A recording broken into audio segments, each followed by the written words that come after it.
பெருமக்களே, உலக திருக்குறள் பேரவை சென்னை கிளையின் 248வது ஆய்வரங்கத்திற்கு வருகை புரிந்திருக்கும் உங்கள் அனைவரையும் வரவேற்கும் வகையில் பேரவையின் பொருளாளர் தமிழ் திரு இலக்கிய மாமணி வே. ராமமூர்த்தி ஐயா அவர்கள், நம்முடைய சொற்பொழிவாளர்கள் எல்லோருக்கும் தெரியும். அவர்தான் நல்லாசிரியர் விருது பெற்ற கருஞ்சட்டை ராஜேந்திரன் அவர்கள். கருஞ்சட்டை என்பது எல்லோருக்கும் பாசையை பற்றி உங்களுக்கு எல்லோருக்கும் தெரியும். அவரிடம் ஏன் அவர்கள் பொதுமுறையை சிறை காவலருக்கு சென்று கற்பிக்கிறார்கள் என்று நான் சிறிது எண்ணி பார்த்தேன். நமக்கெல்லாம் இருக்கிறது, அவர்களையும் நாம் திருத்த வேண்டும் என்று ஒரு பெரு நோக்கோடு, யாருமே செய்யாத ஒரு வழியிலே குரு சிந்தனன் அவர்கள் சில குறட்பாக்களை நம்மோடு பகிர இருக்கிறார். ஒரு குறள். வணக்கம், என் பெயர் குருச்சிந்தனன். நான் 4ஆம் வகுப்பு படிக்கிறேன். நான் இப்போது திருக்குறள் கூறப்போகிறேன். எண் என்பதும் எழுத்து என்பதும் இவ்விரண்டும் கண் என்ப வாழும் மக்களுக்கு. விளக்கம். எண் என்ப ஏன, எழுத்தென்ப இவ்விரண்டும் வாழும் மக்களுக்கு இரு கண்களாகும். வணக்கம், என் பெயர் குருதத். 9ஆம் வகுப்பு படிக்கிறேன். இப்போது ஒரு குறளோடு என் உரையை முடிக்கிறேன். ஊடுதல் காமத்திற்கின்பம் அதற்கின்பம் கூடி முயக்க பெறின். ஊடுதல் காமத்திற்கு இன்பம் சேர்க்கும். அந்த ஊடுதலுக்கு பிறகு ஊடுதலுக்கு பிறகு அன்பு காட்டுவது ஊடலுக்கு பெருமையாகும். அடுத்ததாக நக்ஷத்ரா ராஜேஷ். அனைவருக்கும் இனிய மாலை வணக்கம். என் பெயர் ஆர். நக்ஷத்ரா ராஜேஷ். கடவுள் வாழ்த்து. குறள் 1. அகர முதல எழுத்தெல்லாம் ஆதி பகவன் முதற்றே உலகு. இக்குறளுக்கான பொருள். எழுத்துக்களுக்கு எல்லாம் அகரத்தை அடிப்படையாக கொள்கிறது. அதுபோல ஆதி பகவன் என்றார் அறிவன் என்ற பொருள்.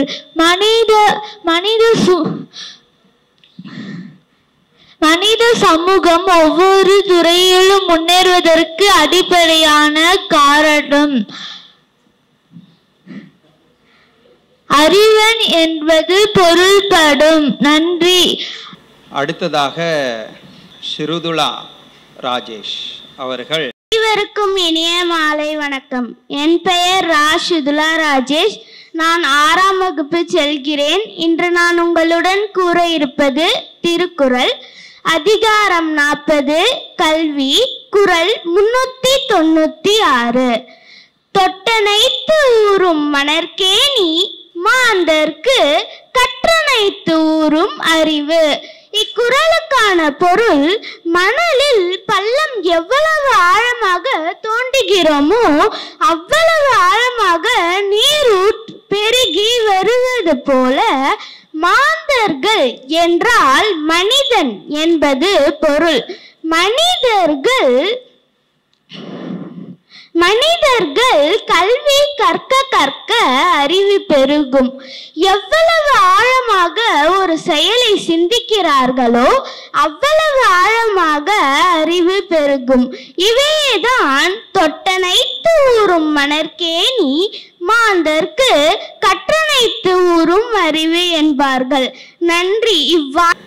அடுத்ததாக செல்வன் சமன் சுடர்.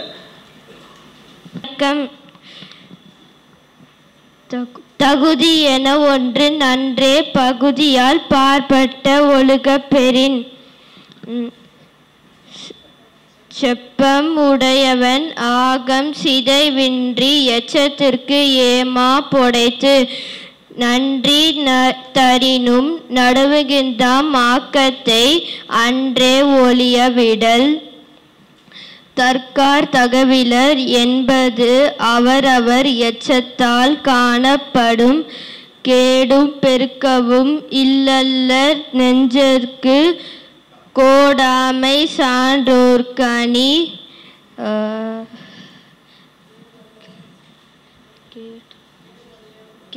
கெடுவல்யான் என்பது அறிக தன்னெஞ்சம் நடுவொரி அல்ல செயன் கெடுவாக வையாது உலகம் நடுவாக நன்றிக்கண் தங்கினான் தாழ்வு.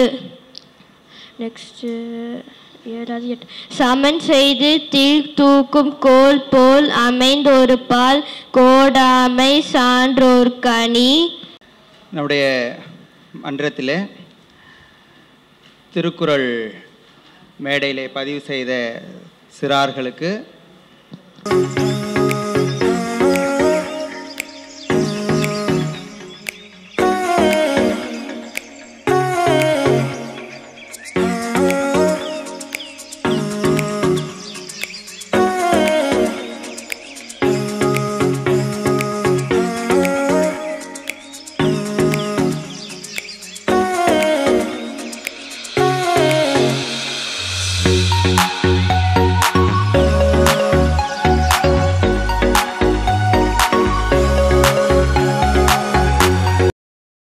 அடுத்ததாக நம் பேரவையின் தலைவர் தலைமை உரை வழங்க இருக்கிறார். திருக்குறள் நூல் எப்படிப்பட்டது? கருவில் திருவுடைய கற்கண்டாம் நல்ல கருவில் கற்கண்டாம் நல்ல திருக்குறளை யாத்த திருவாம் அருமை திருவள்ளுவரின் தனி புகழ் என்றும் தருவாய் நிலைக்கும் தழைத்து. இது நான் என்றோ எழுதிய வெண்பா. நான் பல்வேறு ஆராய்ச்சிகளை செய்து முடிவு கண்ட பிறகு திருக்குறளின் காலம் கிமு 31 என்று கணக்கிட்டோம். அது விளையாட்டல்ல, பெரும் ஆராய்ச்சி. அதாவது பெரியார் பல்கலைக்கழகத்திலே 25 பக்கங்கள் கொண்ட அந்த ஆராய்ச்சி கட்டுரை. ஆனால் இன்று வேறு வேறு முறையில் நடந்து கொண்டிருக்கிறது. அதை நாம் விட்டு விடுவோம். திருவள்ளுவரின் தாய் தந்தை மனைவி பிறந்த ஒரு அண்ணன் தம்பி இதெல்லாம் நாம் அறிந்து கொள்ள இயலாது. அவர் கூட ஒரு குறிப்பெல்லாம் சொல்றாங்க. காலம் கருதி அதையெல்லாம் சொல்ல நான் விரும்பவில்லை. பாரதிதாசன் 20ஆம் நூற்றாண்டின் இணையற்ற கவிஞர். 1891ஆம் ஆண்டு ஏப்ரல் மாதம் 21ஆம் தேதி இரவு 10:15 மணிக்கு பிறந்தவர். திருவள்ளுவரை அப்படி சொல்ல முடியுமா? முடியாது. சிலர் குறிக்கிறார்கள், நாமும் அதை மனதில் குறித்து கொள்வோம். திருவள்ளுவர் உலக கவிஞர் என்ற பெயர் பெற்றவர். பொதுமறை, அதனால்தான் அது உலக பொதுமறை என்ற பெயர் வழங்கப்படுகிறது. பாரதிதாசனுடைய காலகட்டம் எப்படிப்பட்டது?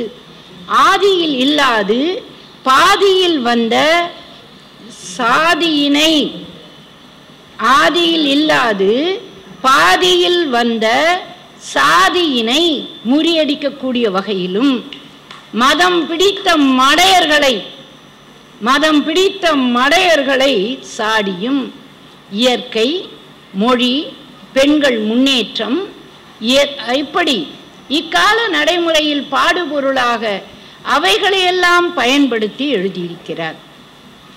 இங்கே முப்பாலில் எங்கெங்கெல்லாம் பாரதிதாசன் கவிதைகளில் முப்பால் உள்ளதோ அவற்றை நாம் ஆராய வந்திருக்கிறோம். இங்கே இடைச்செருகள் அல்ல, இக்கால கவிஞருடைய கவிதைகளையும் நான் 1, 2 மொத்தமே 5 பாடல்கள் தான் எடுத்து உரைக்க இருக்கிறேன். வள்ளுவ பெருமான் தனி மனிதன் என்ன சொல்ற? அன்பாயிரு, அன்பின் வழியது உயிர்நிலை அக்திலார்க்கு என்பதோல் போர்த்த உடம்பு. பாவேந்தம் என்ன சொல்லுகிறது? இதயமெல்லாம் அன்பு நதியினில் நனைப்போம், இது எனது எண்ணுமோர், இது எனது எண்ணுமோர் கொடுமையை தவிர்ப்போன்ற. இது எந்துன்னு சொன்னா அது கொடுமை என்கிறார். புதிய உலகு செய்வோம், புதியதோர் உலகம் செய்வோம், கெட்ட போரிடும் உலகத்தை வேரோடு சாய்ப்போம். புதியதோர் உலகு செய்வோம் தலைப்பு. அங்கே அன்பை கொண்டு வருகிறார். இந்த கால கவிஞர் அன்பருள் கொண்டவர் அன்பும் வேண்டும், அன்போடு அருளும் வேண்டும், அன்பருள் கொண்டவர் ஆறுயிரை காத்திடுவார், அன்பிற்கே என்பை அளித்து. எலும்பை கொடுத்து விட்டால் உடல் ஒண்ணுமே இருக்காது, அப்படியே தோய்ந்து போகும் தசையெல்லாம். அன்பருள் கொண்டவர் ஆறுயிரை காத்திடுவார். ஒவ்வொரு கவிஞரும் ஒவ்வொரு மனிதனே நீ ஐம்புலன்களை அழி, அதுவும் ஐம்புலன்களில் உரன் என்னும் தோட்டியான் ஓரைந்தும் காப்பான் வரன் என்னும் வைப்பிற்கோர் வித்து. வள்ளுவ பெருமான் சொல்வது. பாவேந்தர் உழைப்பாளர்களுக்கு அறிவுரை கூற வருகிறார், தலைவர்களின் பெருமைகளை சொல்ல வருகிறார். அந்த இடத்திலே எல்லோரும் அறிந்த பாடல், சித்திரச் சோலையிலே உமை நன்கு திருத்த இப்பாரினிலே முன்னர் எத்தனை தோழர்கள். இந்த பாடலா பாடினா உங்களுக்கு தெரியும். சித்திரச் சோலைகளே அப்படின்னா எல்லோருக்கும் தெரிஞ்சிடும். எத்தனை தோழர்கள் ரத்தம் சொரிந்தனரோ உங்கள் வேரிலே. இப்படியே பாடிட்டே வருவார். ஐம்புலன்களை சொல்லுவார். ஆமையென புலனைந்தும் ஒடுங்கிட அந்தியெல்லாம் உழைத்தார். அப்போ ஐம்புலன்களை அடக்குபவன் தான் ஆணும் பெண்ணும். இதில் ஆண் பெண் என்பதெல்லாம் அல்ல. இந்த கால கவிஞர் எளிமையா சொல்றார். காண்போம், பார்ப்போம், பார்த்த உடனே என்ன செய்கிறோம்? புறம் கூறுகிறோம். யார் வருகிறார்களோ அடுத்தவரை பற்றி புறம் கூறுகிறோம் இல்லையா? நடைமுறையில் இருக்கு புறங்கூறல். கண்டவுடன், அவர்களை பார்த்தவுடன் பொய் பேசல். நாங்க இத பேசல, காண்போம், புறங்கூறல், கண்டவுடன் பொய் பேசல். ஐயா மாண்பானவனே, மாண்பாய் புலனடக்கல் மாண்பு. இந்த கால கவிஞர் எளிமையா மாண்பாய் புலனடக்கல் மாண்பு என்கிறார். இல்லறம், கணவன் மனைவி, காதலன் காதலி, யாரை வேணுமானால் எடுத்துக்கொள்ளலாம். வள்ளுவ பெருமான் கண்ணோடு கண்ணினை நோக்கொக்கின் வாய்ச்சொற்கள் என்ன பயனும் இல்லை. பாரதியார் எளிமையாக கூடத்திலே மனப்பாடத்திலே விழி கூடி கிடந்திடும் ஆணழகன். அந்த ஆணழகை ஓடை குளிர்மலர் பார்வையினால், ஓடைய குளிர்ச்சி, குளிர் மலர் பார்வையினால் அவள் உண்ண தலைப்படும் நேரத்திலே உண்ணுகின்றாள். அப்படியே கவ்விக்கொள்ளுகிறார்கள். இந்த கால கவிஞர் ரொம்ப எளிமையா அவர் என்னுள், அப்படியே நினைச்சு பார்த்தாலே பொருள் நன்றாக புரியும். அவங்க இல்லைன்னா ஒண்ணுமே இல்லை. அவர் என்னுள், நான் அவருள். ஆட்டும் உணர்வும், என்னை ஆட்டி படைக்கின்ற உணர்வும், பேசுதல், எழுதுதல், உட்காருதல், ஆட்டும் உணர்வும் அவருடையது என்றறியார் ஆங்கு. இங்குள்ளவர்கள் எல்லாவற்றுக்கும் காரணம் என் தலைவன்தான் என தலைவியும், தலைவி தலைவன்தான் என்றும், இப்படி இருவரும் இவரால் தான் நான் வாழ்கிறேன் என்று கூறுகின்ற நிலை இக்கால கவிஞர். குடும்பம், கற்புதான் உயிர், கற்பே உயிர்.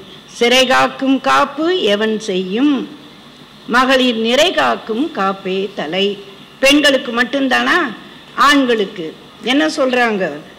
பிறன்மனை நோக்கா பேராண்மை, அறனொன்றோ சான்றோர் அறனொன்றோ ஆன்ற ஒழுக்குன்றாங்க.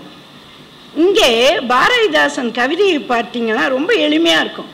மோர் விற்க போறா ஒரு பொண்ணு, மோர் தயிர் விற்கிறா. அப்போ அவர் கேட்கிறாரு, அந்த கணவன், தட்டனிடம் பேச்சென்ன? தட்டான். தட்டனிடம் பேச்சென்ன? சரி, முத்தனிடம் பேச்சென்ன? அந்த பொண்ணு கேட்கிறா. பேசாவிட்டால் என்னுடைய மோரெல்லாம் எப்படி விற்பாங்க? எப்படி விற்க முடியும்? பணமாக்க முடியும்? உடனே அவ பதில் சொல்றா, தயிர் விற்க மட்டும்தான், மோர் விற்க மட்டும்தான். கடைசியில் ஒரு வரி சொல்றா, உயிர் விற்க, உயிர் விற்க என் மனந்தான் உடன்படுமோ சொல்லத்தான். உயிர் விற்க என் மனந்தான் சொல்லத்தான் என்று கூறுகிறார். அப்போ உயிர் என்பது கற்பு என்று நாம் அறிகிறோம். எல்லாருமே அதான் சொல்றாங்க. சமுதாயம் இன்றைய பெண்ணியவாதிகளில் ஒரு சிலர் பழையன கழிதலும் புதியன புகுதலும் வழுவல என்ற மற்ற செய்திகளுக்கு கூறியதை தனக்கு என்று எடுத்துக்கொண்டு கற்பு ஒன்றும் பெரிய விஷயம் இல்லைன்னு ஒரு சிலர், எல்லோரும் அல்ல, ஒரு சிலர் கள் குடிக்கிறாங்க. அது பெருமை என்று கருதுகிறாங்க. நாகரிகம், நாங்கள் ஒரு கெட்டுக்குதற்கு போகிறோம், எல்லோரும் ஒன்றா போகிறோம், ஆண் பெண் சமம், இதில் சமம்ன்றாங்க. ஆனால் இந்த கால கவிஞர் சொல்கிறார், மதித்து நட மங்கையும் மாண்பு நிறை ஆணும் பெண்ணும் ஆணும் விதித்த வழியில் விழினா விழிப்புணர்வோடு ஆணும் பெண்ணும் இணைந்து பழகுங்கள், ஆனால் விழிப்புணர்வோடு இருங்கள், கற்புதான் உயிர் என்பதை கவனியுங்கள் என்று சொல்லுகிறார்கள். இன்னைக்கு வேறு மாதிரி போகுது. நாடு என்று எடுத்துக்கொண்டால் கல்வி மிக முக்கியம். ஒருமைக்கண் தான் கற்ற கல்வி எழுமைக்கும் ஏமா புடைத்து. நாடுனா நாடு என்ப நாடா வளர்ந்தன, நாடல்ல நாட வளர்ந்தரும் நாடு. அவர் வள்ளுவ பெருமான் கோபம் வந்தால் சொல்லுவார், ஈர்ங்கை விதிரார் கயவர் கொடிர் உடைக்கும் கூண் கையல் அல்லாதவர்க்கு. எனக்கு ரொம்ப பிடித்த குரட்பார். யார் எச்ச கையில் காக்கா ஓட்டலையோ அவங்களை இப்படி கையை வச்சுக்கோ, ஒரே குத்து குத்துன்றார். அதுக்கு மேலே பாரதிதாசன் ஓடப்பர் ஆயிருக்கும் ஏழையப்பர் உரையப்பர் ஆகிவிட்டால் ஓர் நொடிக்குள் ஓடப்பர் உயரப்பர் எல்லாம் மாறி ஒப்பப்பர் ஆய்விடுவார் உணரப்பாணி. என்ன அருமையான பாடல், ரொம்ப மென்மையா. இந்த காலத்து கவிஞர் நாம் வாழும் காலத்து நல்லது செய், நாம் வாழும் காலத்தில் நல்லது செய், இன்றைக்கு நாம் சேர்க்கும் வைப்பு நிதி நன்று, சேவிங்ஸ். அதான் வள்ளுவரும் சொல்றார், அற்றார் அழிப்பசி தீர்த்தல் அக்தொருவன் பெற்றான் பொருள் வைப்புழி. எது சேவிங்ஸ்? நல்லது செய்யறதுதான். எழுந்தழிக்கும் நீரும், சுனாமி, எழுந்தழிக்கும் நீரும் எரித்திடும் தீயால். தொலைக்காட்சி திறந்தா நாடு எரியுது. அழுகின்றார் மக்கள், மக்களெல்லாம் அழுகின்றார்கள், நீ அருளை பொழிவாயாக மனிதா என்று இந்த கால கவிஞர் கொடுக்கிறார். திருவள்ளுவர் காலத்தில் இல்லாத பிற சிக்கல்களை எல்லாம் பாரதிதாசன் மிக தெளிவாக சொல்லுகிறார். பிறமொழி கற்று தமிழ் மொழியை கற்காத மக்களே உயர் பதவியை வகிக்கிறார்கள். இவற்றையெல்லாம் அறிந்த பாரதிதாசன் எத்தனையோ முறை சொல்றார், தமிழ் எங்கள் உயிர், தமிழ் அமுதுன்றார். மக்களே தமிழை படியுங்கள், மாணவர் செல்வங்களே தமிழை நிச்சயமாக பிழையற எழுத கற்றுக்கொள்ளுங்கள். நான் அண்ணா ஆதர்ஷ மகளிர் கல்லூரியிலே பணியாற்றிய போது தமிழ் தெரியுமா அப்படின்னு கேட்டால் ஆங்கிலம் முதன்மை மொழி எடுத்தவங்க, I don't know Tamil madam. அது என்னம்மா பெருமை, உங்கள் அம்மா மொழி என்னம்மான்னு. தமிழ் உனக்கு அசிங்கமாக இல்லையா? நான் கொஞ்சம் கொச்சையாக பேசக்கூடிய பேராசிரியர், மற்றவங்களும் ஸ்டைலாக பேசுகிறவங்க, நாகரிகமாக, ஏன் மேடம் இப்படி பேரை கெடுத்துக்கிறீங்க, தமிழம்மா இப்படின்னு சொல்கிறாங்க, உங்களை சொல்லட்டும், அது போகட்டும். 2 சாதி கொலை, 3 பாலியல் வன்கொடுமை, 4 மதத்தால் படுகொலை, பாரதிதாசன் பாடுபொருளில் விதவை திருமணம், கலப்பு மனம், இவையெல்லாம் திருக்குறளிலே இல்லை. காலத்தின் கண்ணாடி இலக்கியம். Literature is the mirror of the minds. இந்த உலகத்திலே ஒரு இலக்கியத்தை எடுத்து பார்த்தால் எந்த காலத்தில் தோன்றியது, அப்படிதான் திருக்குறளை நான் கண்டுபிடித்தேன். பல்வேறு இலக்கியங்களை ஆய்ந்து அந்த இலக்கியங்களிலே திருக்குறளானது மேற்கோளாக காட்டப்பட்டதால் திருக்குறளின் காலம் கிமு 31 என்று அறுதியிட்டு பெரியார் பல்கலைக்கழகத்திலே, தஞ்சை பல்கலைக்கழகத்திலே இணைந்து நடத்திய கருத்தரங்கிலே நான் பேசினேன். இந்த 3 நூல்களும், இப்போ நான் சொன்னேன் இல்லையா 15 பாடல்கள், இந்த 3 நூல்கள், 1 திருக்குறள், 2 பாவேந்தர் பாரதிதாசன் பாடல்கள், 3 உங்கள் முன்னிலையிலே நிற்கின்ற கஸ்தூரி ராசாவின் குறளின் குறள். வாங்கி படியுங்கள். இன்றுதான் என்னுடைய குறட்பாவை உங்களிடம் முதல் மேடையிலே நான் அரங்கேற்றுகின்றேன். பெருமையாக பொதுமையான செய்திகள் என்று சொல்லும்போது தனி மனித ஒழுக்கத்தை 3 நூல்களும் வலியுறுத்துகிறது. காதல், களவு, கற்பு. களவு கற்பாக மாற வேண்டும், திருமணமாக முடிய வேண்டும். சமுதாயம், நாடு, உலகு ஆகியவற்றின் ஒற்றுமையை 3 நூல்களும் சமமாக கருதுகின்றன என்று கூறி பாவேந்தர் பயணித்த பாதை உலகறிந்தது. அவர் அறிவை முதன்மைப்படுத்தி பயணப்பட்டவர். தன்னுடைய அறிவுக்கு எது சரி என்று படுகிறதோ அதை சரி என்று பேசியவர். தான் சரி என்று ஒரு காலத்தில் சொல்லியது தவறு என்று இன்னொரு காலத்தில் பட்டால், நான் முன்பு பேசியது தவறு, எதனால் அது தவறு என்று விளக்கமாக சொல்லக்கூடிய பெருந்தகை பாவேந்தர். அவருடைய படைப்புகளிலே திருக்குறள் எந்த அளவிற்கு இடம்பெற்றிருக்கிறது என்பதையெல்லாம் மிக அருமையாக பட்டியலிட்டு அம்மையார் அவர்கள் காட்டினார்கள். அருமையான தலைமை உரை வழங்கிய அம்மையார் அவர்களுக்கு நன்றி கூறி, அடுத்ததாக நாம் ஆவலோடு எதிர்பார்த்து கொண்டிருக்கக்கூடிய கருஞ்சட்டை ஆசிரியர் ராஜேந்திரன் ஐயா அவர்கள் பொழிவாற்ற இருக்கிறார்கள். இந்த மாதம், இந்த நாள் ஒரு வரலாற்று சிறப்புமிக்க நாள், அவருக்கு பொழிவாற்றக்கூடிய நாளாக அமைந்து விட்டது.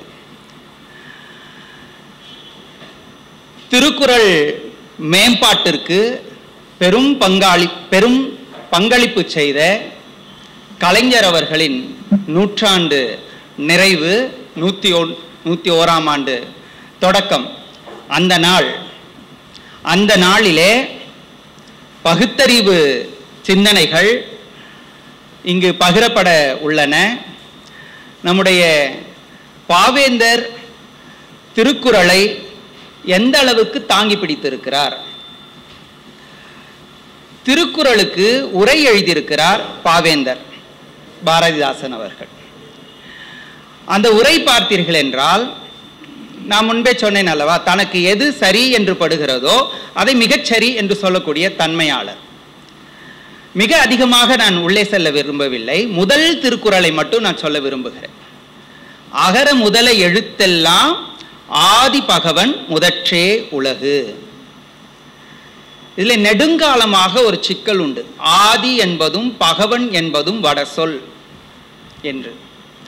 பாவேந்தர் தன்னுடைய திருக்குறள் உரையிலே இந்த 2 சொற்களுமே தமிழ், தூய தமிழ் சொற்கள் என பதிவு செய்திருக்கிறார்.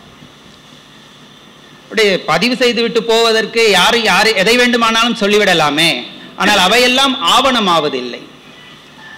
இவர் ஏன் அவை வடசொல் இல்லை, ஏன் அவை தமிழ்ச்சொல் என்பதை விளக்கமாக எழுதியிருக்கிறார்.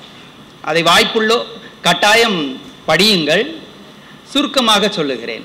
ஆதி, ஆதல் என்பது ஆதல் என்பது தொழில் பெயர். அதை ஒட்டி இருக்கக்கூடிய சொல் ஆதி. பகவன் என்பது பகவன் என்று உச்சரிப்பதுதான் தவறு. பகவன். திருக்குறளிலேயே பல சொற்கள் உண்டு. எள் பகவன்ன என்று திருவள்ளுவரே கையாண்டிருக்கிறார். எனவே பகவன் என்பது பகுத்தறியும் தன்மை, ஆதி என்பது ஆகக்கூடிய தன்மை. ஆதி பகவன் என்பது அறிவோடு தொடர்புடையது. இதற்கு திருக்குறளிலேயே பாவேந்தர் ஒரு எடுத்துக்காட்டு காட்டுகிறார். அறிவுடையோர் ஆவது அறிவார். அப்ப அறிவினுடைய தன்மை ஆதல் அறிவது.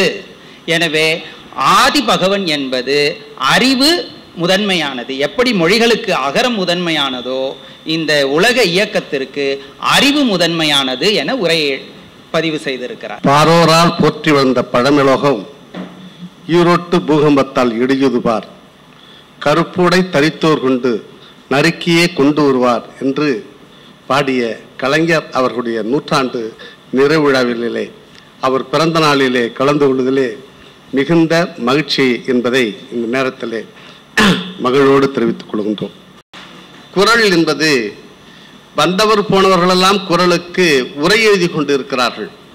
ஆனால் அதில் உரை எழுதினவர்கள் மிக குறிப்பிடத்தக்கது யார் என்று சொன்னால் நம்முடைய வாவு சிதம்பரம் பிள்ளை அவர்களும், ஆன்மீக கருத்திலே அப்பழுக்கற்ற மனிதராக இருந்த நம்முடைய வள்ளலார் அவர்களும், அதனை தொடர்ந்து நமக்கு நல்ல கருத்துக்களை வழங்குவதற்கு பாவேந்தர் அவர்களும், நான்காவதாக நம்முடைய நாவலர் அவர்களும் தான் திருக்குறளுக்கு வள்ளுவர் என்ன நினைத்தாரோ அதற்கு மட்டுமே உரை எழுதினார்கள். மற்றவர்களெல்லாம் தன்னுடைய சிந்தனையை குறளோடு வள்ளுவரோடு வம்படித்ததும் உண்டு, பாராட்டியதும் உண்டு.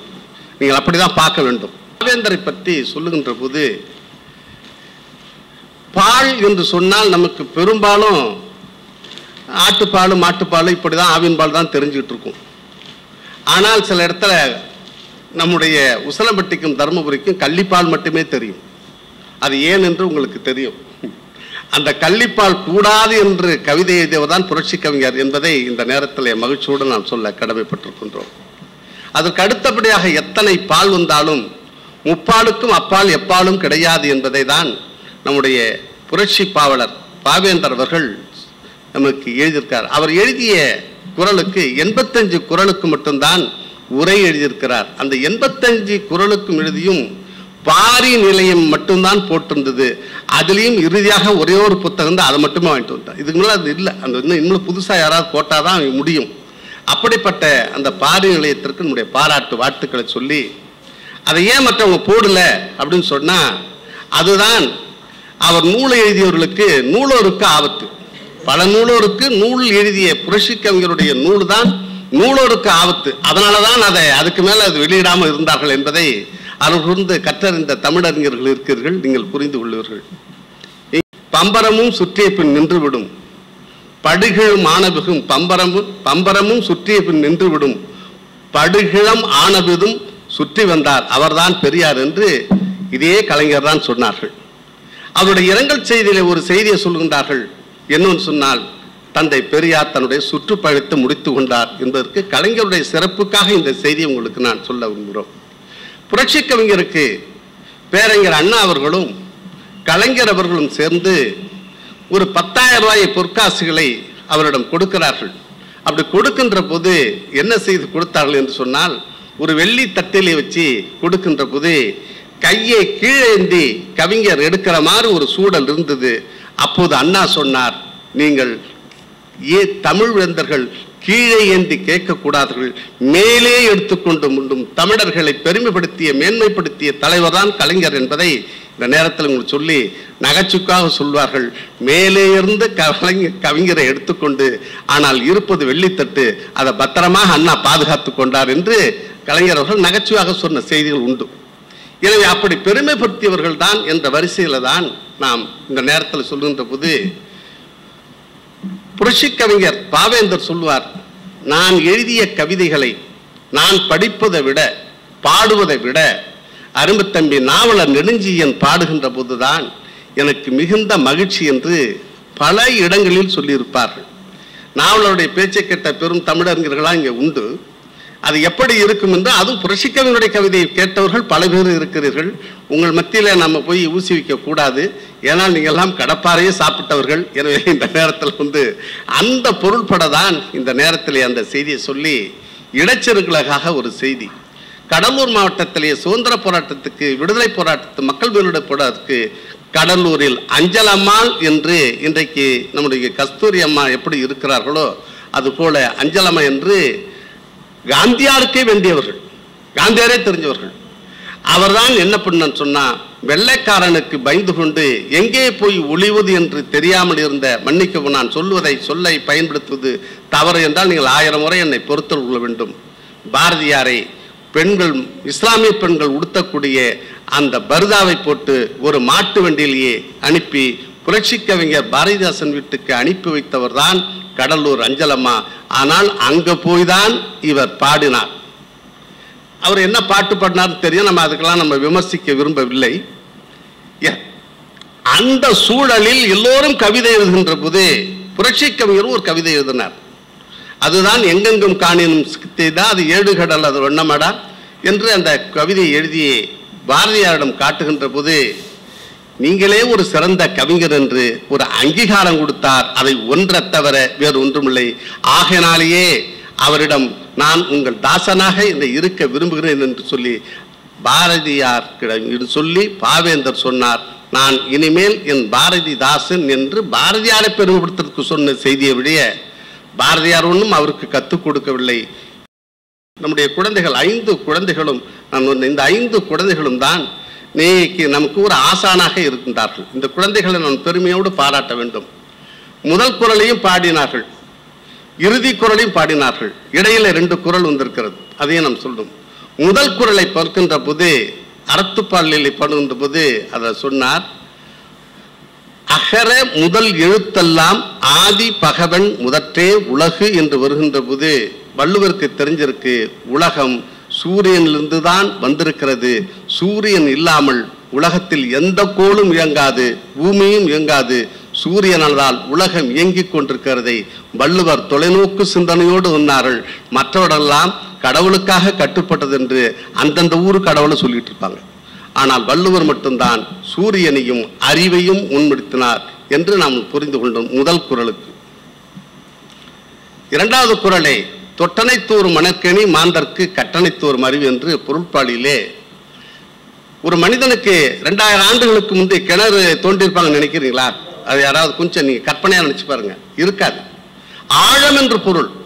அந்த ஆழத்திலிருந்து எதையும் சிந்தித்தாலும் அது பலமாக இருக்கும், வளமாக இருக்கும் என்பதனால தான் நீங்கள் தொட்டனை தூரும் மணற்கேணி என்று மனதில் எவ்வளவு ஆழம் பதிந்திருக்கிறோமோ என்றுதான் வள்ளுவர் நினைத்திருக்கிறார். ஒழிய நாம் மாலை ஆற்றுல போய் மணலில் இருக்கிற இடத்துல இன்னொன்னா தண்ணி வந்துட்டு இருக்கும், அது போல அறிவு வந்துட்டுன்னு சொன்னால் மனதில் இருக்கிற அறிவு என்பது வேறு, மணலிலே தோண்டக்கூடிய அறிவு என்பது வேறு. இது செயற்கை, அது இயற்கை. ஒரு மனிதனுடைய மனதில் எதாவதெல்லாம் நினைக்கின்றார்களோ அது நிலைத்து நிற்கும். எப்போதும் செயலும் செயற்கையும் பிறகு வரும் போகும் என்பதனால் வள்ளுவர் நிலைத்து நிற்கக்கூடிய பொருளை தான் எல்லா குறளுக்கும் சொல்லி இருக்கிறார் என்பது ஒரு செய்தி. இன்னொரு குழந்தை ஒரு அற்புதமான ஒரு குழந்தை சொன்னார்கள், கவிதையை அந்த குறளை சொன்னார்கள். என்னென்ப என எழுத்தென்ப இவ்விரண்டும் கண்ணென்ப வாழும் உயிர்க்கு. இது எல்லாரும் நம்ம என்ன நினைச்சிட்டு இருக்கிறோம்னு சொன்னா, என்ன எழுத்தும் கணக்கு எழுதுவதும் படிப்பதும் எழுதுவதும் தான் பல பேர் பொருள் சொல்லிக் கொண்டு இருக்கிறார்கள். அவர்கள்ந்து மன்னிக்கவும், எண்ணம் என்பது சிந்தனைக்குரியது, நடைமுறைப்படுத்தக்கூடியது. எண்ணும் எழுத்தும் நீ சிந்திப்பதும் நடைமுறைப்படுத்ததான் அறிவுக்கு பொருத்தம் என்று வள்ளுவர் சொல்லுகின்றார்கள். ஆனால் நம் ஊர்ல இப்படியெல்லாம் நிறைய செய்திருக்கிறார்கள். இறுதியாக ஒரு செய்தி என்னவென்று சொன்னால், நம்முடைய வழக்கறிஞர் ராஜேஷ் அவர்களும் அருமை மகள் செல்வி அவர்களுக்கும் அந்த குழந்தைக்கு ஒரு குறளை சொல்லிக் கொடுங்கன்னு சொன்னேன். அது என்ன குறள் என்று சொன்னால், கடைசி குறளை சொல்லிக் கொடுன்னு சொன்னேன். அவங்க 2 பேருக்குள்ள ஒரு வழக்கு பெரிய வாதமே வந்தது. இல்லை இது இப்படின்னு சொல்லி பெரிய வழக்காக வந்திருக்கும் போது கடைசியில் செல்வி வைக்கும் போது எங்கள் வழக்கை நீதிமன்றத்தில் எடுத்துக்கணும்ட்டாங்க, நீங்களாவது எடுத்துக்கணும் அப்படின்னு சொன்னாங்க. அந்த குறள் தான், ஊடுதல் காமத்திற்கின்பம் அதற்கின்பம் கூடி முழங்க பெரியன் என்று ஒன்றது. கணவன் மனைவி எப்படி இருக்க வேண்டும்னால் ஊடுதலும் கூடலும் காமத்திற்கு இன்பம் அதற்கின்ப கூடி முழங்க பெரின் மகிழ்ச்சி வரும். அவர்களுடைய 2 பேருக்கும் இடையிலே எந்த விதமான கருத்து வேறுபாடு எந்த காலத்திலும் வர்றது. உங்கள் குழந்தை சொன்ன குறளுக்கு நீங்களே எடுத்துக்காட்டு. அந்த பொருளுக்கும் பொருளும் அதுவே என்பதை இந்த நேரத்திலே அதுவே நீதிமன்றம் என்பதனால் உங்களுக்கு தீர்ப்பாக சொல்லி சிறப்பாக இருந்தது. எனவே இந்த முப்பால்களையும் இருந்த நம்முடைய புரட்சி பாவேந்தர் தமிழுக்காக செய்த பணிகள், குறளுக்காக செய்த பணிகள் என்று சொல்லும்போது வள்ளுவரை பற்றி பல பேர் பல விஷயங்களை பெருமைப்படுத்தி சொல்லிருக்கலாம். ஆனால் புரட்சி கவிஞர் மட்டும் சொல்லுகின்றார்கள். என்னவென்று சொன்னால், அற்புதமாக சொல்லியிருக்கிறார், வள்ளுவன் பிறந்ததனாலேயே இந்த தமிழகத்துக்கு பெருமை என்று சொல்லியிருப்பார். எல்லாரும் அவரை பற்றி வேறு வகையா சொல்லியிருப்பாங்க. இந்த தமிழ் மண்ணுக்கு, தமிழ்நாட்டுக்கு, தமிழர்களுக்கு எது பெருமை என்று சொன்னால், நீ தமிழனால் பிறந்ததனாலே எங்கள் நாட்டுக்கு பெருமை, எங்கள் மண்ணுக்கு பெருமை, எங்கள் மொழிக்கு பெருமை என்று பாவேந்தர் மட்டும்தான் சொல்லியிருக்கிறார். மற்றவர்களெல்லாம் வான்புகள் கொண்டதெல்லாம் சொல்லியிருக்காங்க, அதெல்லாம் நம்ம இல்லைன்னா சொல்லல. எனவே இப்படி அந்த வள்ளுவரை பற்றி சொல்வதற்கு அவர் எடுத்துக்கொண்ட 2 கருத்து தான், ஒரு வள்ளுவம், இன்னொன்று தந்தை பெரியார். கற்க கசடர கற்பவை கற்றவின் நிற்க அதற்கு தக படிப்புல எவனும் இல்லை, எல்லாரும் படிக்க வேண்டாம் சமங்கிறத 2000 வருஷத்துக்கு முன்னாடி சொன்னாரு.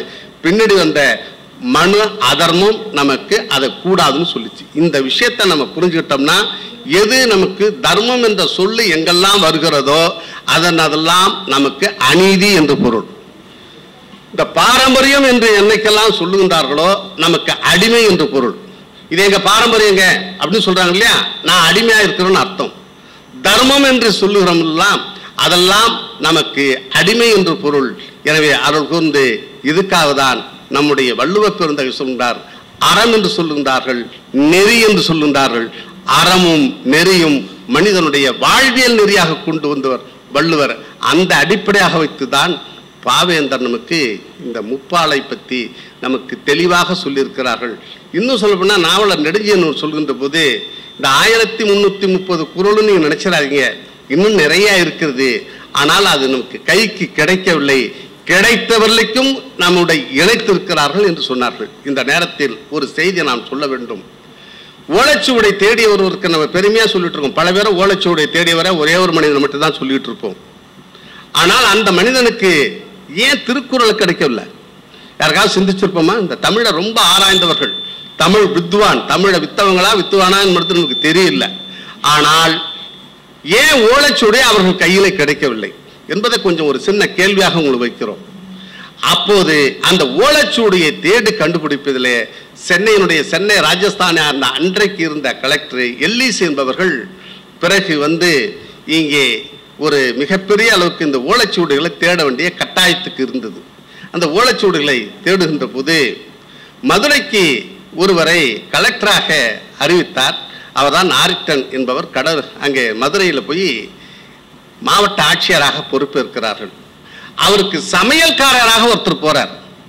நம்முடைய இந்த ஓலைச்சுவடிகள்லாம் என்ன ஆயிற்று என்பதற்கு நம்ம ஊர்ல இன்னமும் பல பெரும் புலவர்கள் எல்லாம் அனல்வாதம் புனல்வாதம் என்று சொல்வார்கள். இந்த அனல்வாதமும் புனல்வாதமும் நமக்கு பாழாக வந்த சொல்கள் என்பதை நீங்கள் புரிந்து கொள்ள வேண்டும். அனல்வாதத்திலே தமிழுக்கு ஆதாரமாக இருந்த அத்தனையும் போட்டு எரித்தார்கள். புனல்வாதம் என்று சொன்னால் தமிழுக்கு அத்தனையும் ஆதரவாக இருந்ததை பூரால் தண்ணீரில் விட்டார். நல்லதெல்லாம் எதிர்த்து வந்துடும், கெட்டதெல்லாம் தண்ணீரோட போடும் என்று இப்படிதான் நம்முடைய வரலாற்று குறிப்புகளை அழித்து ஒழித்தார்கள் என்பதை நான் புரிந்து கொள்ள வேண்டும் என்பதை இந்த நேரத்தில் நான் மன அழுத்த திருத்தமாக சொல்ல கடமைப்பட்டிருக்கின்றோம். அப்படி சொன்ன அந்த நேரத்தில் தான் அடுப்பு எரிக்கிறதுக்காக அந்த சமையல்கார இடத்துல கொண்டு இந்த ஓலைச்சுவடியை கொடுக்கின்ற போதுதான் ஓலைச்சுவடை வாங்கி பார்த்துட்டு அவர் ஒன்றும் படித்தவர் அல்ல, ரொம்ப அழகா இருக்குது, நல்லா இருக்குது, நேர்த்தியா இருக்குது, இதை என்ன செய்யலாம் என்று சொல்லுகின்ற போது ஆரிட்டன் என்ற கலெக்டர்கிட்ட கொடுத்தார். அந்த கலெக்டர் தனி ஒரு ஆளை போட்டு யாரிடமே கொடுத்தாலும் எங்கேயாவது தூக்கி போட்டுருவான்னு சொல்லி அதுக்கு ஒரு பாதுகாப்போடு கொண்டு வந்து சென்னையிலே கவர்னர் இருக்கிற நம்முடைய எல்லிஸ் அவரிடம் கொடுத்து அவர்தான் சென்னை பல்கலைக்கழகத்தில் பதிவு செய்திருக்கிறார். நம்முடைய பெரும் புலவராக இருக்கக்கூடிய வையாபுரி ஐயா அவர்கள் தமிழ் பேரகராதி என்று சென்னை பல்கலைக்கழகத்தில் இருக்குது, அதில் இடம்பெற்றிருக்கிறது. முதலாக அச்சியலிலே வந்து தமிழில் வந்த முதல் நூல் திருக்குறள் என்பதை நான் புரிந்து கொள்ள சொன்னால் ரெட்டைமலை சீனிவாசனுடைய தாத்தா கந்தசன் மட்டும் இல்லை என்று சொன்னால் திருக்குறள் நம்ம கைக்கு கிடைச்சிருக்காது. கொஞ்சம் நினைச்சு பார்க்கணும். இன்னைக்கெல்லாம் பார்க்குறாங்க, பேசுறாங்க, எல்லாம் செய்யறாங்க. ஏன் மற்றவங்க கையில கிடைக்கல? மற்றவங்க கையில கிடைச்சதெல்லாம் நமக்கு பாழான செய்திகளை எடுத்து நம்முடைய படைச்சுவர்கள் பழைய செய்திகள் ஆதாரங்கள் என்றால் சொல்லி நமக்கு இடையூறான செய்திகள் எவ்வளவு இருக்குதோ அதெல்லாம் பழங்காலத்தில் இருந்தது என்று சொன்னார்கள். ஆனால் செப்பேடுகள் எல்லாம் நமக்கு உரியதல்ல, எல்லாம் ராஜாக்களுக்கு அவர்களுக்கு பணிவிட செய்த மற்றவர்களுக்கு கொடுத்தார்கள். கல்வெட்டு மட்டுமே நமக்கு சொந்தமாக இருக்கும். இதெல்லாம் பின்னடி வந்தது என்பதை புரிந்து கொண்டு நம்முடைய செடியன் அவர்கள் சொல்லுகின்ற போது ஒரு செய்தியை சொன்னார்கள். ஒரு முறை சொன்னால் தவறு என்று பட்டால் பிறகு நாம் மாற்றிக்கொள்ளக்கூடிய பழக்கம் பாவேந்தரிடம் இருந்தது. திருக்குறளுக்கு தந்தை பெரியாரும் சொல்லுகின்றார்கள். என்னவென்று சொன்னால் தமிழ் திருக்குறளை நான் பல இடத்துல கண்டித்ததுண்டு. அன்றைக்கு என்னுடைய அறிவுக்குப்பட்டதை அப்படி இருந்தது. ஆய்வு செஞ்ச பிறகு எனக்கு தெரிந்த செய்தியெல்லாம் என்னவென்று சொன்னால் தமிழ் மொழியிலே மட்டும் பிற மொழி சொல் கலவாம இருக்கிற உலகத்தில் ஒரே ஒரு நூல் இருந்தால் அது திருக்குறள் தான். அது ஒன்றுக்காகவே அவரை நாம் பாராட்ட வேண்டும் என்று தந்தை பெரியார் சொல்றார். சரி, அதோட மட்டும் விட்டுல, அதுக்கு மேல ஒன்று செய்யறார். திருக்குறளுக்கு இதுவரைக்கும் யாரும் செய்யாத வேலையை 46 தொடங்கி 47 சுதந்திரம் பெறுவதற்கு வரலைக்கும் ஓராண்டு காலம் தமிழ்நாடு முழுவதும் எல்லா மாவட்ட தலைநகரங்களிலும் மாநாடு நடத்தி வரும் தந்தை பெரியார் என்பதை நீங்கள் புரிந்து கொள்ள வேண்டும். பல கருத்துகள் குறு சிறு கருத்து வேறுபாடு இருந்தது. அதை நான் மாற்றிக்கொண்டேன் சொன்னார்கள். அறிவுக்கு பொருந்தாத குரல்கள்லாம் இருக்குது, ஆனால் அறிவார்ந்த குரலும் நல்லா இருக்கிறது. எனவே அதில் தமிழை தவிர வேற மொழி கலப்பில்லாத மொழி என்ற ஒரே ஒரு காரணத்துக்காக நான் பாராட்டலாம் என்று சொல்லிவிட்டு, எனக்கு அதில் பிடிச்ச ஒரே ஒரு குரல்னு வள்ளுவர் குரலில் ஒன்று சொல்றார். குடி செய்வார்க்கு இல்லை பருவம், மடி செய்து மானம் கருத கெடும் என்று சொன்னார்கள். ஒரு பொது தொண்டு செய்கிறவனுக்கு கால நேரம் கிடையாது, மான அவமானம் கிடையாது. நீ ரெண்டையும் பார்த்தீங்கன்னா நாம் நினைக்கிற காரியம் கெட்டுவிடும். நாம் நினைக்கிற காரியம் கெட்டு போடக்கூடாது என்று சொன்னால் யார் உன்னை பாராட்டான்னு பார்க்காதீங்க, யார் உன்னை விமர்சிப்பார்கள் என்று பார்க்காதீர்கள். அந்த காரியத்தில் மட்டுமே கண்ணாக இருக்க வேண்டும் என்று அவர்கள் சொல்லுகின்றார்கள். எனவே அவர்கள் கூர்ந்து இப்படி பல செய்திகளை சொல்லுகின்ற போது அந்த பணிகளை செய்வதற்கு ஒரு பொது தொண்டனுக்கு இலக்கணத்தை சொன்னார்கள். இந்த வகையில தான் தந்தை பெரியார் தன்னை அடையாளப்படுத்துகிறார். இந்த மாநாடு நடத்துகின்ற போது வேலூரில் நடந்த மாநாடு, அன்னைக்கு வடார்காடு மாவட்டமாக இருந்தது, மாவட்டங்கள் ஒன்றாக இருந்த நேரத்தில் வடார்காடு மாவட்டத்தில் வேலூர்லேயே ஒரு மாநாடு நடக்குது. அந்த மாநாட்டிலே மூவா அவர்களை அண்ணா அறிமுகப்படுத்துகின்றார்கள். ஐயா, இவர் மிகப்பெரிய தமிழறிஞர், நம்முடைய அவர் திருக்குறளுக்கு உரை எழுதும்னு நினைக்கின்ற போது மூவா அவர்களை அழைத்து சொல்லுகின்றார்கள். மூவா அவர்களே, இந்த பெரும்புலவர்கள் எழுதுத மாதிரி நீங்கள் எழுதக்கூடாது, புலவர்கள் படிக்கிற மாதிரி நீங்கள் உரை எழுதக்கூடாது, சாதாரண பாமரன் படிக்கிற மாதிரி நீங்கள் உரை எழுத வேண்டும். நான் காலனாவுக்கு அரையனாவுக்கு அதை போட்டு கொடுக்கிறேன், மலிவாக போட்டு கொடுக்க வேண்டும். திருக்குறளிலே பர்ணசாலையில் மேலே வச்சிருந்த திருக்குறளை மக்கள் கைக்கு வந்ததுக்கு காரணம் தந்தை பெரியார் என்பதைத்தான் இந்த செய்தியை உங்களுக்கு நான் சொல்ல. அது வரைக்கும் நம்மளால என்னன்னா ரொம்ப பத்திரமா யாருக்கும் போயிடக்கூடாதுன்னு பத்திரமா மாடியில் தான் வச்சிருந்தான், நல்லா வச்சிருந்தாங்க.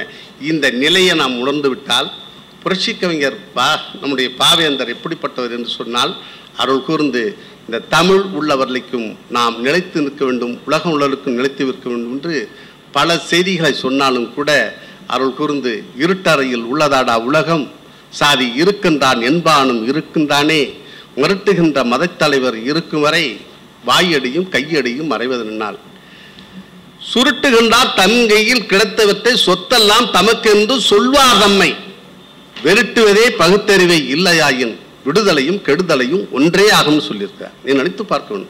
இன்னமும் எத்தனை சாதி இருக்குன்னு சாதி சங்கம் வச்சவன்லாம் நீ பேசிட்டு இருக்கிறான். அந்த சொல்லே அசிங்கம்னு சொன்னவர் தந்தை பெரியாரும் வள்ளுவரும் நம்முடைய பாவேந்தரும் என்பதற்காக நான் இந்த செய்தியை நாம் சொல்ல வருகின்றோம். அந்த சாதியை பற்றி சொல்லுகின்ற போது சாதி என்ற சொல்லே தமிழ் அல்ல, நீ எப்படி அதை வைக்கிறேன்னு கேட்டவர் பாவேந்தர் அப்படிதான் கேட்பார். எனவே தான் அதற்காக அந்த செய்தியை உங்களுக்கு நான் சொல்ல கடமைப்பட்டிருக்கிறோம். எனவே அருள் கூர்ந்து இன்னொரு செய்தியை நான் உங்களுக்கு நான் சொல்ல வேண்டும் சொன்னால், அறிவியல் உலகம் வளர்ந்து கொண்டு வந்த அந்த நேரத்திலே நான் அறிவியல் உலகம் வளர்ந்து கொண்டிருக்கிற நேரத்தில் சஞ்சீவி பர சாரல்லே ஒரு செய்தியை சொல்லி அதை பிறகெல்லாம் நிறைய செய்திகள் வந்தது. அந்த அறிவியலோடு ஒப்பிட்டு பார்க்கின்ற போது கணவன் மனைவி கண் உள்ளுக்குள்ளும் போது குடும்ப கட்டுப்பாட்டை சொல்ல வேண்டும் என்று 1926 ஐயா பேசுகிறாரு. அந்த இதெல்லாம் செய்தியெல்லாம் வருதுன்னு பார்க்கின்ற போது அதுக்கு சொல்லுகின்றார்கள், காதலுக்கு வழிவகுத்து கருப்பாதை சாத்த உண்ண கதவு ஒன்று கண்டறிவோம், சாதலுக்கோ பிள்ளை தவிப்பதற்கோ பிள்ளை என்று சொன்னார். குழந்தை எத்தனை இடம் சொன்னா இதெல்லாம் நம்ம கையில் அங்கே இருக்குது, பகவான் கொடுக்குறான்னு சொன்னாங்க. உடனே கேட்டார், பகவான் கொடுக்குறானா? பரவாயில்ல, நம்ம ஊரில் 2 பிளாட்டை கொடுங்க, ஒவ்வொரு குழந்தைக்கும் ஒரு பிளாட்டை கொடுங்க, வீட்டை கட்டி கொடுங்க, அப்போ ஒரு குழந்தை நீ எத்தனை குழந்தை வேணாலும் கூட எங்களுக்கு சிக்கலே இல்லைன்னு கேட்டவர் பெரியார். இது அறிவார்ந்த சிந்தனை. கொடுக்கிற பகவான் இதை கொடுக்காத அதை மட்டும் கொடுத்தான்னா புத்தி உள்ள பகவானான்னு கொஞ்சம் நினைச்சு பாருங்கன்னு சொன்னவர் பெரியார். எனவே அதுக்கு என்னடா பண்ணலான்னா குடும்ப கட்டுப்பாடுன்னார். எப்படி முடியும் சொன்னால் பாமர மக்கள் புரிகிற மாதிரி தந்தை பெரியார் சொன்னார். ஓவர் டேங்கிலே மேலே இருக்கிற தண்ணி கீழே வரும்போது எப்படி நாம் குழாயிலே நிப்பேற்றிடுமோ அது போலதான் சொன்னார். பெண்களுக்கு என்னன்னு சொல்லி சொன்னார், வயலுக்கு தண்ணி பாய்கின்ற போது மடையை மாற்றி விட்டால் வேற இடத்துக்கு போகும். 2ஐயும் 3வது படித்த பெரியார் இன்றைக்கு இருக்கிற மருத்துவ அறிஞர்களுக்கு விளக்கமாக சொன்னவர் பெரியார். அதைத்தான் புரட்சி கவிஞர் பாரதிதாசன் காதலுக்கு வழிவகுத்து கருப்பாதை சாத்தவுடனே கதவொன்று கண்டறியும் என்று புரட்சிக்கவிஞர் நமக்கு சொல்லியிருக்கிறார்கள். எனவே இறுதியாக ஒரு செய்தி என்னவென்று சொன்னால், படி படி என்று சொன்னார்கள். ஒருவர் யார் என்று சொன்னால் நான் முன்னாடியே சொல்லிருக்கிறேன், வள்ளுவர் தமிழராய் இருந்த தொட்டு நம்மளை படின்னு சொன்னார். இன்னொருவர் புரட்சிக்கவிஞர் தான் நம்மளை படின்னு சொன்னார். நம்முடைய வகுப்பு தோழர் இருக்கிறார். எங்களுடைய தோழராக இருந்த ரவின்னு ஒருத்தர் தம்பி இன்னைக்கு ஒசூரில் இருக்கிறாரு. அவர் 2 நாளைக்கு முன்னு சொன்னேன். அவர் நான் 8வது படிக்கின்ற போது அவர் நானும் இருக்கின்ற போது அந்த கவிதையை சொல்வார். படி படி நூலைப்படி, சங்கத்தமிழ் நூலைப்படி, காலையில் படி மாலையில் படி, கடும்பகல் இரவு முழுவதும் படி, கற்பவை கற்கும்படி கல்லாதவர்கள் வாழ்வதெப்படி, கற்கத்தான் வேண்டும் அப்படி வள்ளுவன் சொன்னபடி, அறம்படி பொருளைப்படி அதன்படி இன்பம்படி, பொய்யிலே கார்படி புரட்டிலே முக்காற்படி, வையகம் ஏமாறும்படி வையத்தில் உள்ள நூல்களை ஒப்புவது எப்படி, சாதி என்னும் சொல்லுப்படி நமக்கெல்லாம் தள்ளுப்படி, செய்தி அப்படி தெரிந்துப்படி, தொடங்கையில் வருந்தும்படி இருப்பினும் ஊன்றிப்படி, வரும் அடங்கா இன்பம் ஆன்றோர் சொற்படி என்று நம்மளை படிப்படின்னு சொன்னவர்கள் 2 கவிஞர்கள், 2 புலவர்கள், ஒருவர் வள்ளுவர், இன்னொரு பாவேந்தர்கள். எனவே பாவேந்தரையும் வள்ளுவரையும் நாம் வாழ்க்கையில 2 கண்களாக எடுத்துக்கொள்ளுங்கள். மனதிலையும் வாழ்க்கை உறுதியும் எடுத்துக்கொண்டால் நம்முடைய வாழ்க்கையில எந்த இடத்திலும் எந்த சிக்கலும் வந்து சேராது. திருக்குறள் பாவேந்தரனுடைய பரப்பிலே மிக அதிகமான அளவிற்கு வேரூன்றியுள்ளது. அந்த கருத்துக்களை சிலவாறு தொட்டுக்காட்டி இந்த திருக்குறள் தொடர்பான செய்திகளை பலவற்றையும் பாவேந்தர் தொடர்பாகவும் பாவேந்தருக்கு நெருக்கமான தந்தை பெரியார் அவர்களுடைய கருத்துக்களையும் நம்மிடையே பதிவு செய்துவிட்டு சென்றிருக்கிறார் பொழிவாளர் அவர்கள்.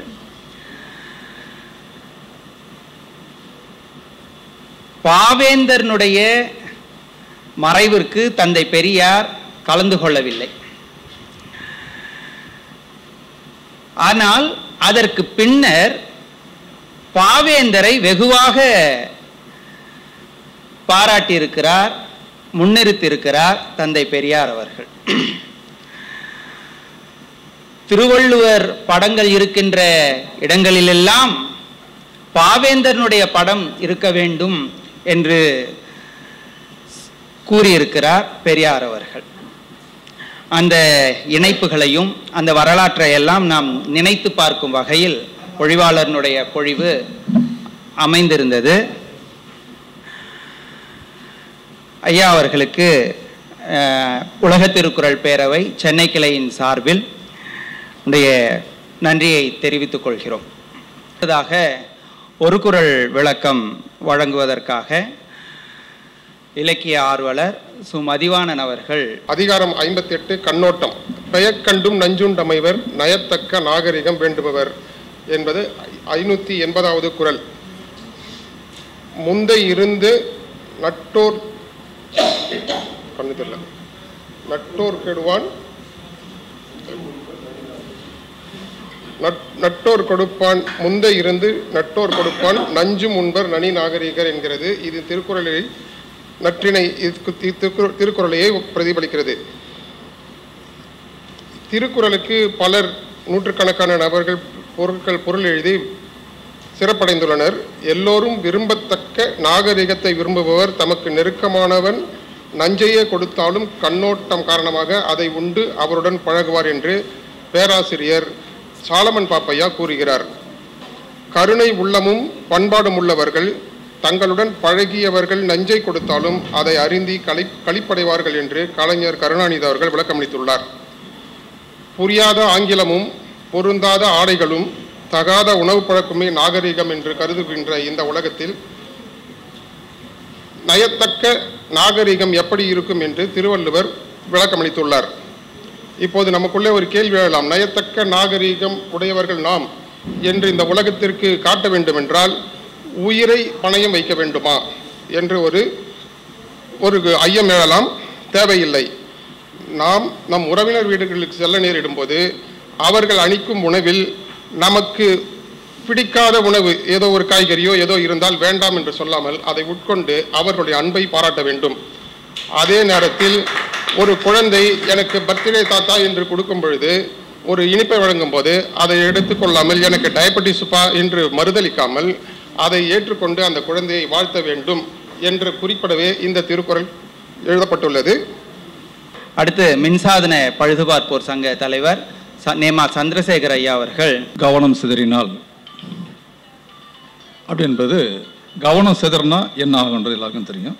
அந்த வகையில் நாம் கவனகர் அவர்களை வாழ்த்துறேன். இவங்களுக்கு பார்த்தீங்கன்னா எல்லாமே சகோதர சகோதரிகள், அப்பா அம்மா, இந்த மாதிரி இவங்களுக்காகவே திருக்குறள்ல மிக முக்கியமான ஒரு குறள் இருக்கு. இன்னா செய்தாரை ஒருத்தல் அவர்னான நன்னயம் செய்துவிடல். இன்னா செய்தாரை ஒருத்தல் அவர்னான நன்னயம் செய்துவிடல். நமக்கு செய்யக்கூடிய ஒவ்வொரு யாரு நமக்கு எந்த இடர்பாடுகள் செய்தாலும் அந்த இடர்பாடுகளுக்கு மேல் அவர்களுக்கு நன்மை செய்ய வேண்டும். எந்த ஒரு நமக்கு நிறைய படிக்கிறோங்க, எல்லாம் பண்றோம், ஆனா செயல்படுவதில் ரொம்ப சிக்கல் இருக்கு. ஒரு ஸ்கொயர் ஃபீட் நிலம் சகோதரிக்கு கொடுக்க மாட்டேங்கிறாங்க, சகோதரனுக்கு கொடுக்க மாட்டேங்கிறாங்க, ஒரு தேங்காய் கொடுக்க மாட்டேங்கிறாங்க. ஒரு தேங்காவுக்காக 3 கொலை. தென்னைமரம், இந்த தென்னைமரம் நிக்குது, அது மதில் சுவருக்கு இந்த பக்கம் மரம் நிக்கிறது, மதில் சுவருக்கு அந்த பக்கம் அதனுடைய கொண்டைன்னா அந்த தேங்காய் நிக்கிறது. தேங்காய் அந்த பக்கம் உழுது. சகோதர சகோதரிகள் 2 பேருடைய இடம். தேங்காய் உழுந்த உடனே அவங்க வந்து அந்த ஒரு பெண் வந்து தேங்காய் எடுக்கிறாங்க. இந்த பக்கம் வீட்டுல ஒரு என்னுடைய தென்னைமரம் என்னோடது, தேங்காய் எனக்கு சொந்தங்கிறாங்க. 2 பேரும் சண்டை போடுறாங்க. சண்டை போட்டு 2 பேருடைய கணவர்களும் வந்துடுறாங்க. 2 பேரும் கணவரோட அவங்க சண்டை போடுறாங்க. அதுக்கப்புறம் அவர் ஒரு மிகப்பெரிய சமுதாய சண்டையாக மாறி 3 கொலைகள் நடந்திருக்கிறது ஒரு தேங்காய்க்காக. வருத்தமா இருக்கு. நம்ம நிறைய ஐயா சொன்ன மாதிரி மிக சிறந்த அறிவாளிகளும் மிக சிறந்த ஆய்வரங்கங்களும் மிக சிறந்த விஷயங்கள் நடந்தாலும் ஆனால் நாம் உட்கொள்கிறோமா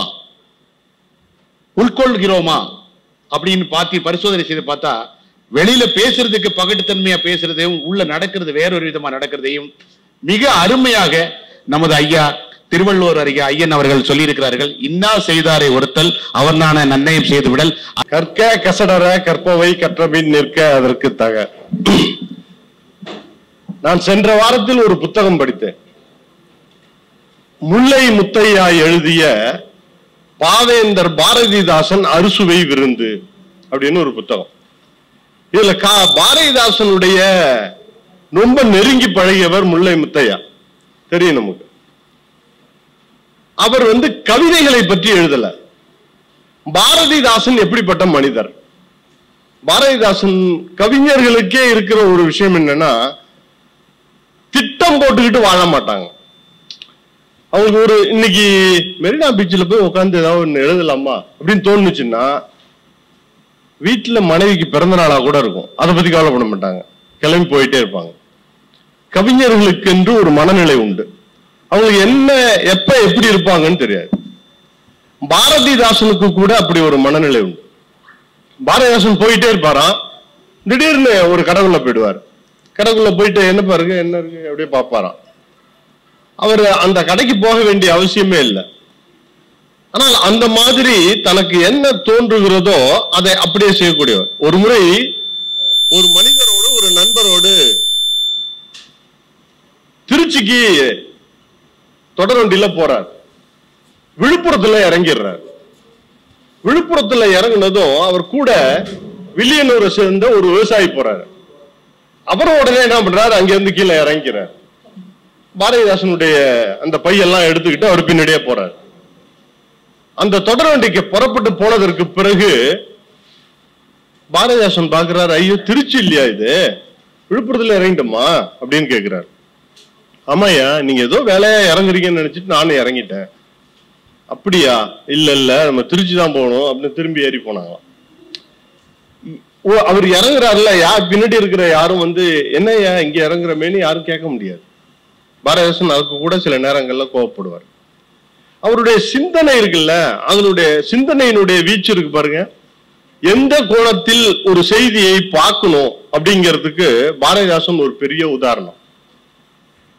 ஒரு சம்பவம் 1940 கும்பகோணத்துல மகாமகம் நடக்குது. அதாவது மகத்துல ஒவ்வொரு வருடமும் நடக்கிறது சாதா மகம்னு சொல்லுவாங்க. 12 ஆண்டுகளுக்கு ஒரு முறை நடக்கிறத மகாமகம் அல்லது மாமாங்கம் அப்படின்னு சொல்லுவாங்க அந்த பகுதியில். அப்ப பாத்தீங்கன்னா லட்சக்கணக்கான பேர் கூடுவாங்க. ஒரு முறை முன்னாள் முதலமைச்சர் ஜெயலலிதா போய் கலந்துகிட்டப்ப அதுல நூற்றுக்கணக்கான பேர் அந்த கூட்டத்துல மாட்டி செத்துட்டாங்க. இது 1940 நடக்கிறப்ப காங்கிரஸ் கட்சியினுடைய பெரிய தலைவர் ராஜன், TS ராஜன் என்ன பண்றார், ஒரு அறிவிப்பு கொடுக்கிறார். என்ன கொடுக்கிறாருன்னா, நீங்க மக்கள் எல்லாம் மகாமகத்து அன்னைக்கு தான் வந்து கூடணும்னு கிடையாது. அந்த தண்ணி வந்து ரொம்ப கிருமியான தண்ணி. ஒரே நேரத்துல வந்து குளத்துல அவ்வளவு பேர் இறங்குனீங்கன்னா ஒரு பெரிய ஒரு விபத்து நடக்க வாய்ப்பு இருக்கு. அதனால எல்லாரும் வந்து கூடாதீங்க, மாமாங்கன்னத்துக்கு அன்னைக்கே தான் வந்து கூடணும்னு கிடையாது. எனவே எல்லோரும் வந்து கூடி அங்க ஒரு பெரிய கூட்டத்தை ஏற்படுத்தாதீங்க அப்படின்னு ஒரு பெரிய அறிக்கை கொடுக்கிறார். அவர் ஒரு பெரிய தலைவர். பாரதிதாசன் இந்த அறிக்கையை கொடுத்து கேட்கிறாங்க, இந்த மாதிரி ஒரு அறிக்கையை கொடுத்திருக்கிறாரு, ஒரு ஆன்மீகவாதியா இருந்து கூட அவர் வந்து எப்படி வந்து ஒரு விபத்து நடக்க கூடாதுன்னு பேசியிருக்கிறாரு அப்படின்னு சொன்னப்ப பாரதிதாசன் சொன்னாராம், அதுலயும் ஒரு உள் அரசியல் இருக்கியா. இவர் யாரு, TSS ராஜன் ஒரு வைணவர், நடக்கிறது ஒரு சைவம், ஒரு சிவன். சிவ விழாவில் இதுவே அவர் சொன்னாராம், ஒரு வைணவ விழா போது இப்படி ஒரு கூட்டம் கூடிடுவாங்கன்னு ஒரு அறிக்கையை கொடுக்க சொல்ல அவரால்.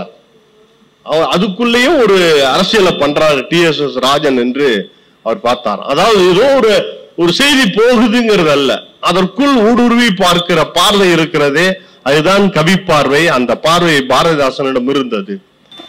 நம்முடைய கவிஞர் மரத்தமிழன் அவர்கள் இப்பொழுது நன்றி உரை ஆற்ற இருக்கிறார்.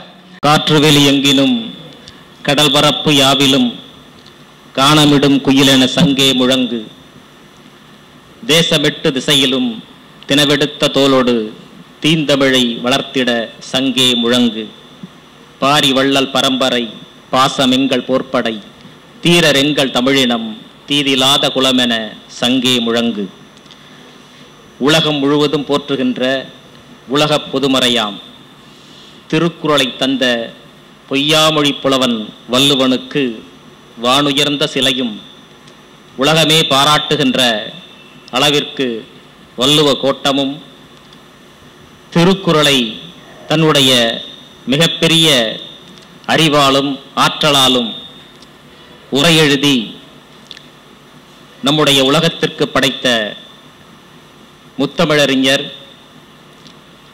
கலைஞர் அவர்களுடைய நூற்றாண்டு நிறைவு 101வது ஆண்டு பிறப்பாகிய இன்றைய வரலாற்று சிறப்புமிக்க இந்த தருணத்தில், இன்றைய நாளில் வரலாற்று சிறப்புமிக்க ஒரு நிகழ்வாக உலக திருக்குறள் பேரவையினுடைய 248வது ஆய்வரங்கத்திற்கு தலைமையேற்று நடத்தி முடித்திருக்கின்ற மிகச்சிறப்பான ஒரு சொற்பொழிவை பாவேந்தருடைய பாக்களிலிருந்தும் வள்ளுவ பெருந்தகையினுடைய குரட்பாக்களிலிருந்தும் அறிவார்ந்த கருத்துக்களை, தெளிவார்ந்த சிந்தனைகளை வளர்க்கின்ற அத்துணை எண்ணங்களையும் கருத்துக்களாக வடிவமாக்கி நம்முடைய காதுகளில் செந்தேனாய் பாய்ச்சிய அம்மையார் அவர்களுக்கு நன்றி. மிகச்சிறப்பான ஒரு சொற்பொழிவை ஐயா அவர்கள், பெரியார் அவர்கள் 3வது தான் படித்தார், கலைஞர் அவர்கள் 10வது தான் படித்தார், அதே போல் நம்முடைய கருஞ்சட்டையார் அவர்களும் 8வது தான் படித்தார். 10வது ஐயா அவர்களும் 10வது படிச்சிருக்கிறார். ஆக இவர்களெல்லாம் பள்ளி பருவத்தை தாண்டவில்லை என்றாலும் கூட பல ஆசிரியர்களை உருவாக்கிய பெருந்தகையாளர்கள், படிக்காத மேதை என்று சொல்லலாம். சிறப்பாசிரியர் விருதையும் பெற்றிருக்கிறார், மதிப்புறு முனைவர் விருதையும் பெற்றிருக்கின்றார். ஐயா அவர்களுடைய சிறப்பு பெருந்தகையாளர்கள் எல்லாம் சொன்னார்கள், சிறைச்சாலை என்பது பல்வேறு குற்றங்களை புரிந்தவர்கள் இருக்கின்ற அந்த சாலை. அந்த சாலையில் சென்று அவர்களுக்கெல்லாம் பாடம் எடுத்து அதிலும் 100% தேர்ச்சி பெற வைத்தவர் நம்முடைய கருஞ்சட்டையார் அவர்கள். இன்றைக்கு பல்லாயிரம் 50,000 60,000 ஊதியம் வாங்கிட்டு வேலை செய்கின்ற அந்த ஆசிரியர் கூட தன்னுடைய வகுப்பறையில் இருக்கின்ற மாணவர்களை 100% தேர்ச்சி பெற வைக்க முடியவில்லை. ஏனென்றால் மாணவர்கள் பலர் அப்படி இருக்கிறார்கள். அது ஆசிரியர் மட்டும் குறை சொல்லி நாம் ஒன்றும் ஆக போவதில்லை. ஆனாலும் கூட அப்படி இருந்தும் சிறைச்சாலையில் இருக்கின்றவர்களை அவர்கள் தொடர்பு இல்லாதவர்கள், படிப்பை தொடர்பு விட்டவர்களாக இருப்பார்கள் பல பேர். அவர்களை எல்லாம் ஒருங்கிணைத்து அவர்களுக்கு கற்பித்து அவர்களை நெறிப்படுத்தி வழிப்படுத்தி 100% தேர்ச்சி பெற வைப்பதென்றால் ஒரு சாதாரண விடயம் அல்ல. அதையும் சாதித்து காட்டிய பெருந்தகை இன்றைக்கு பாவேந்தருடைய பாடல் வரிகளோடு முப்பார் புலவனுடைய குறப்பாட்கள் எல்லாம் எங்கெங்கெல்லாம் ஒத்துப்போகிறது. அவருடைய சிந்தனையும் செயல்பாடும் முப்பாலில் எங்கெல்லாம் இடம்பெற்றிருக்கின்றது என்பதையெல்லாம் மிகச்சிறப்பாக எடுத்துச் சொன்னார்கள். குறிப்பாக எல்லா நலமும் ஈந்திடும் கல்வி இல்லா வீட்டை இருண்ட வீடென்க என்று பாவேந்தர் சுட்டிக்காட்டினாரே, அது வள்ளுவ பெருந்தகையினுடைய அந்த குறட்பாக்களிலிருந்து எடுத்து சொன்னதுதான். கல்விக்கு எவ்வளவு முக்கியத்துவம் கொடுத்தார். அதே போல அந்த கருத்துக்களை எல்லாம் வாங்கி பாவேந்தர் அவர்களும் எடுத்து சொன்னார்கள் என்று சிறப்பாக உரையாற்றிய ஐயா அவர்களுக்கும் நன்றி. மிகச்சிறந்த இந்த அரங்கத்தை ஒவ்வொரு முறையும் அம்மா அவர்கள் குறிப்பிட்டது சொல்வதை போன்று தலைப்பை கொடுப்பதாக இருந்தாலும், இந்த நிகழ்வை சிறப்பாக வழிநடத்துவதாக இருந்தாலும், இந்த நிகழ்வில் முதல் ஆளாகவும் கடைசி ஆளாகவும் இருந்து செயல்பட்டு கொண்டிருக்கின்ற மிகச்சிறப்பாக ஒருங்கிணைத்து கொண்டிருக்கின்ற நம்முடைய போற்றுதலுக்குரிய செயலாளர் கவனகச்செம்மல் கலை செய்யன் ஐயா அவர்களுக்கும் நன்றி. மிகச்சிறப்பான வரவேற்புரையாற்றிய நம்முடைய பேரவையினுடைய பொருளாளர் ஐயா அவர்கள் பார்ப்பதற்கு சாதாரணமாக தெரிந்தாலும் கூட அவருடைய பொறுமையும் அவருடைய வலிமையும் பல்வேறு இடங்களுக்கு இன்றும் கூட சென்று சொற்பொழிவாற்றிக் கொண்டிருக்கிறார்கள். அத்தகைய ஆற்றல் மிக்க நம்முடைய பொருளாளர் அவர்களுக்கும் நன்றி. இந்த அரங்கத்திற்கு வந்திருந்து இங்க வந்திருக்கிற எல்லாமே மிகச்சிறந்த ஆற்றலாளர்கள், சிந்தனையாளர்கள், கல்வியாளர்கள், ஆகச்சிறந்த அறிஞர் பெருமக்கள் எல்லாம் வந்திருக்கிறார்கள். இத்தகைய ஒரு அரங்கை பார்ப்பது மிக அரிதான காரியம். அந்த அரங்கத்திற்கு வந்திருந்து ஒரு குரல் விளக்கம் அளித்த நம்முடைய போற்றுதலுக்குரிய முன்னாள் ONGC என்று சொல்லக்கூடிய அந்த எண்ணெய் நிறுவனத்தில் அலுவலராக இருந்து ஓய்வு பெற்றிருக்கின்ற மதிவாணன் ஐயா அவர்களுக்கும் நன்றி. பாலுசாமி ஐயா வந்திருக்கிறார், திருக்குறள் பாலுசாமி ஐயா அவர்களுக்கும் நன்றி. குணசேகரன் ஐயா அவர்களுக்கும் நன்றி. முருகேஷ் பாபு என்று அழைக்கப்படுகின்ற மூலிகை முருகேசன், இன்னொருவர் முயற்சி முருகேசன், இந்த 2 பெருந்தகையாளர்களும் நமது அரங்கத்திற்கு வந்திருந்த அரங்கத்தை சிறப்பித்திருக்கிறார்கள். அவர்களுக்கும் நன்றி. அழகேசன் ஐயா அவர்களுக்கும், பிரேம் பிரசாத் ஐயா அவர்களுக்கும், போற்றுதலுக்குரிய புலவர் தில்லை எழிலன் ஐயா இன்றைக்கு முதல் முறையாக நமது அரங்கத்திற்கு வந்திருக்கின்றார். அண்ணாநகர் தமிழ் பேரவையினுடைய செயற்குழு உறுப்பினர் ஐயா அவர்களுக்கும் நன்றி. ராசமாணிக்கம் ஐயா வந்திருக்கிறார்கள், அவர்களுக்கும் நன்றி. நம்முடைய போற்றுதலுக்குரிய துணைத் தலைவர் குமரிச்செழியன் ஐயா அவர்களுக்கும், பத்மநாபன் ஐயா அவர்களுக்கும், இந்த வழக்கறிஞர் அவர் சம்பந்தம் ஐயா அவர்களுக்கும், மிகச்சிறப்பான ஒரு கருத்தை வழங்கிய ஐயா அவர்கள் 3000 கொடுத்து இந்த பேரவையில் புரவலராகவும் ஆகியிருக்கிறார். ஐயா அவர்களுக்கு மிக்க மனமார்ந்த நன்றியை தெரிவித்துக் கொள்கின்றோம். அருணா அம்மா வந்திருக்கிறாங்க, அவங்களுக்கும், மழலை செல்வங்கள் நட்சத்திரா சிறுதுலா அவர்களுக்கும், வழக்கறிஞர் ஐயா அவர்களுக்கும், எழிலன் ஐயா அவர்களுக்கும், உடைய குருசங்கர் திருக்குறளிலே ஒவ்வொரு தினமும் ஒவ்வொரு அதிகாரத்தை தன்னுடைய குரல் பதிவோடு தொடர்ந்து எனக்கு அனுப்பி கொண்டிருப்பவர், மிகச்சிறந்த குரல் பணியாளர். உண்மையிலேயே போற்றி பாராட்ட வேண்டும். அத்தகைய இந்த குரல் சிந்தனையாளர், குரல் பரப்பாளர் என்று கூட சொல்லலாம். ஐயா அவர்களுக்கும் நன்றி. செல்வன் சமன் அவருக்கும், குருநாத் அவர்களுக்கும், அரங்க நாராயணன் ஐயா வந்திருக்கிறார், ரொம்ப தூரத்திலிருந்து தாம்பரத்திலிருந்து வந்திருக்கார், அவர்களுக்கும், சுபசந்திரசேகரன் அவர் ஒரு இலக்கிய தேனி, எங்கெல்லாம் இலக்கிய கூட்டம் நடக்கின்றதோ சிலர் ஆடல் பாடல்களை விரும்புவார்கள். எங்கெங்க டான்ஸ் ஆடுறாங்க, எங்க பாட்டு பாடுறாங்க, அங்க போலாம் நினைப்பாங்க. ஆனா எங்கெங்கெல்லாம் இலக்கிய கூட்டங்கள் நடக்கின்றதோ அங்கெல்லாம் ஐயா அவர்களை பார்க்கலாம். கூட்டங்களுக்கு போவதோடு மட்டுமல்ல, பல கூட்டங்கள் எங்கெங்கெல்லாம் நடக்கின்றது என்ற தகவல்களையும் ஐயா அவர்கள் எடுத்துச் சொல்வார்கள்.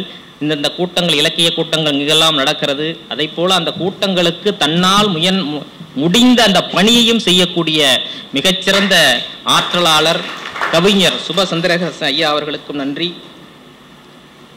பேரறிவன் சேய் ஞாயிறு வலையொலியினுடைய ராஜேஷா, அவர் பேர் என்ன, நமக்கு நம்முடைய இந்த நிகழ்வை மிகச்சிறப்பாக ஐயா அவர்கள் தான் குறிப்பிட்டு சொன்னார்கள். போன நிகழ்வை போய் பாருங்க, ஐயா எப்படி அதையெல்லாம் வெட்டியும் ஒட்டியும் மிகச்சிறப்பாக, தேவையில்லாததை வெட்டின்னா வேற எதை நினைச்சுக்காதீங்க, தேவையில்லாதவற்றை கழித்து தேவையானவற்றை புகுத்தி மிகச்சிறப்பான ஒரு காணொளியை உருவாக்கி தந்த ஞானபாலன் உண்மையிலேயே இதில் ஞானம் பெற்றிருக்கிறார் என்றுதான் சொல்ல வேண்டும். அத்தகைய ஐயா அவர்களுக்கும் நன்றி. நம்முடைய போற்றுதலுக்குரிய கண்ணையா ஐயா அவர்கள் மிகச்சிறப்பாக தொடர்ந்து ஒரு 40 ஆண்டுகளாக இலக்கிய பணியை ஆற்றி கொண்டிருப்பவர். குடும்ப நல நற்பணி மன்றம் என்ற அந்த அமைப்பை நிறுவி பல்வேறு இலக்கியவாதிகளுக்கு அடைக்கலம் தந்து கவிஞர்களை உருவாக்கி ஆய்வாளர்களையும் அறிஞர் பெருமக்களையும் உருவாக்கி கொண்டிருக்கின்ற நம்முடைய போற்றுதலுக்குரிய ஐயா கண்ணையா அவர்களுக்கு மனமார்ந்த நன்றி.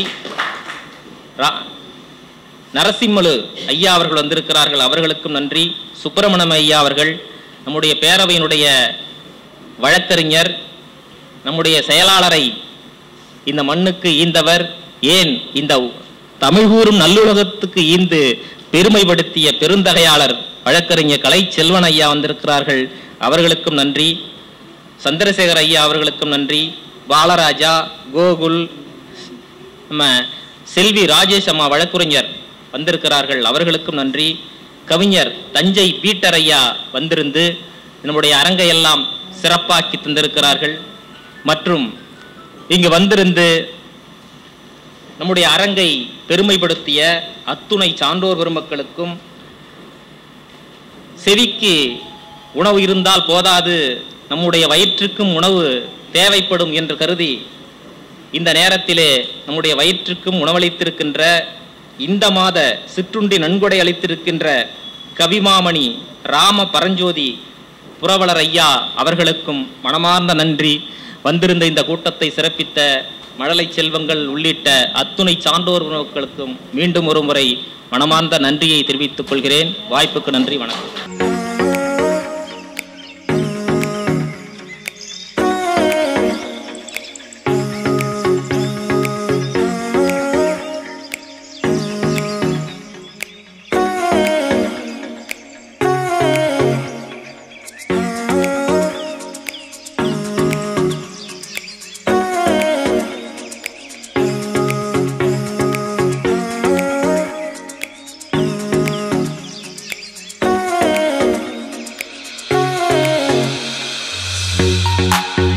லைக் பண்ணுங்க, ஷேர் பண்ணுங்க, சப்ஸ்கிரைப் பண்ணுங்க.